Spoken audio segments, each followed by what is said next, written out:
না টিকিটের সংখ্যা তো বাড়তে পারবে না, কারণ হচ্ছে টিকিটের সংখ্যা বাড়বে টু দ্যাট এক্সটেন্ট। ওই যে আপনাকে বললাম 44টা কোচ যে বাড়ানো হয়েছে, কারণ আমরা তো টিকিটটা দিয়ে তো যাত্রীটাকে নিতে হবে। তো সুতরাং টিকিটের দুইটা জিনিস, একটা জিনিস হচ্ছে যে ওই যে কয়টা যেন 12 জোড়া ট্রেন, 10টা 5 জোড়া মানে 10টা ট্রেন, তাহলে এইটা এক্সট্রা হলো। তারপরে হচ্ছে যে এরপরে হচ্ছে যে ওই যে 44টা যে কোচ এক্সট্রা লাগানো হয়েছে সেগুলো বাড়ানো হয়েছে। তো এইটাই তো, কারণ আমাদের তো একটা সীমাবদ্ধতা আছে, আমাদের লোকোমোটিভ নাই, আমাদের কোচ নাই।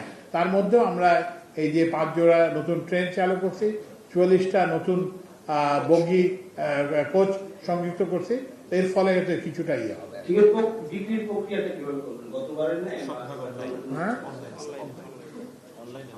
না, আমাদের তো টিকিট শতভাগ অনলাইন, এবং এই অনলাইনের টিকিটেরও যদি আপনাদের মাধ্যমে সাংবাদিকদের আপনাদের আমরা সহযোগিতা চাই, আপনারা যদি আমাদের ইয়ে করেন, আমরা যে কোনো পর্যায়ের রেলের কোনো যদি কর্মকর্তা কর্মচারী জড়িত থাকে, আমরা তাৎক্ষণিকভাবে ব্যবস্থা নেব।